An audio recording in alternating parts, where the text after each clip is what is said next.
Hey everybody, it's Trace from Guitar Tech Corner here in Ventura, California. I'm doing a touch up on a custom Ibanez 8-string guitar that took a nasty little ding. You can see that right there. And what I like to do with polyester finishes, since acetone doesn't melt it or hurt it, is come in and put a little wet coat over the whole ding.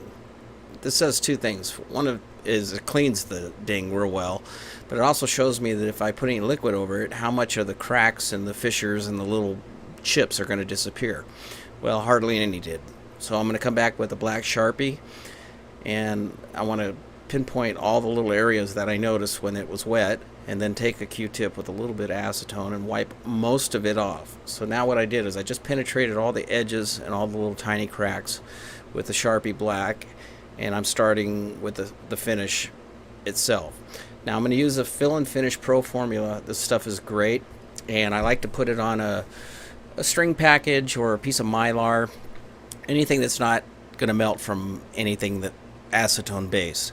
This way I have a real good way of being able to see exactly what I'm working on, because I'm going to put it on the instrument itself. I'm going to use a wooden toothpick, and I'm going to bend it on the side of the bench or on a piece of sandpaper to kind of give it a little more surface tension to hold onto the finish. That allows me to get a little more finish and hold it and put it exactly where I want. And since they're so cheap, you can go through so many of them. So what I'm doing right here is I'm going right over the areas where I did the Sharpie and just slowly looking at it and making sure it penetrates into those little areas. There's still a little bit of acetone in there that's wet, and that's helping it capillary action into the finish itself. These finishes are pretty thin, so the black finish itself is maybe 5/1000ths of an inch at the most, maybe 7/1000ths. So I want to be able to get this thing built up in a relatively quick way. Chase it with some glue boost right here. This stuff is great. It doesn't powder up, foam, do any of that stuff, and it allows me to get right back on it and come in with a thicker fill. So now this fill is going to be more of what you call a typical drop fill. I'm going to start filling up the finish so it's proud of the rest of the guitar. So it's sticking up a little bit taller, maybe 10/1000ths taller than the rest of the guitar. And I want to get no bubbles in there, make sure everything's even. And I'm going to come back with this electrical tape, one of my favorites. No glue will stick to it. I can stretch it, I can cut it into tiny pieces, I can put it anywhere I want. So I stretch it really super tight. That way no glue or sandpaper or anything else can leak underneath it. You can see the ding right there that I'm working with. And you get a little triangle around here. And once that's all level and tight to the finish, I'm going to come back with what my little custom scraper I use. It's a razor blade. I put it on a belt sander, and I just make a little oval out of it. This allows me to pinpoint exactly where I want to go. So I'm not forced into scraping a whole bunch of stuff that I don't want to. As I said, the finish is super thin, so I don't want to go through it. So I'm being very careful, watching where I'm going, just working slowly. And if I get too far off the edge, it hits the electrical tape, and it's very forgiving. Electrical tape's so thick, and it won't cut through. So there's a little more finer thing right there, and I just do a little touch up. Same with the oval scraper I was using before. Now I'm going to use my other style scraper. I take electrical tape and I put it on two sides of a razor blade. And the trick with this is it allows me to get a good finish cut that's level. Now what you want to do, the technique here, is you want to be able to bend the razor blade.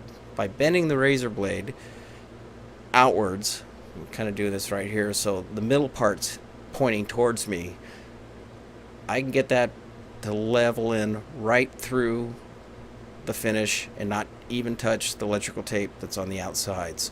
So it gives me a real solid way of getting it. Now it's a little bit of technique. You could use sandpaper, but it allows me over the years just to get a quicker level job before I run into the sandpaper and finish up that route. So there we go. So now things start feeling level. I like to rub my fingers over it just to make sure it's not sticking up proud like it was before.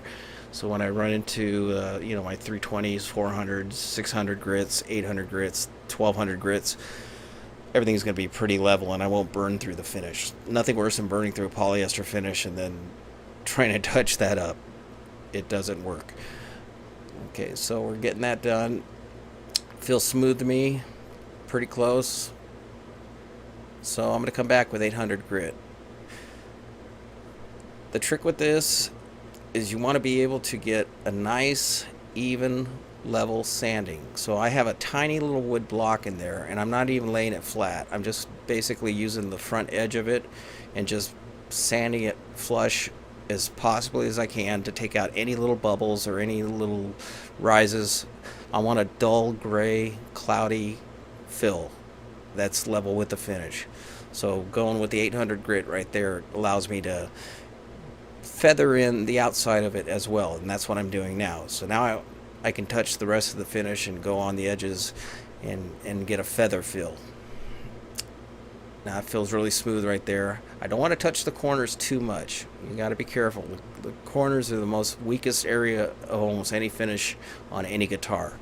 So you want to leave that alone as much as you can.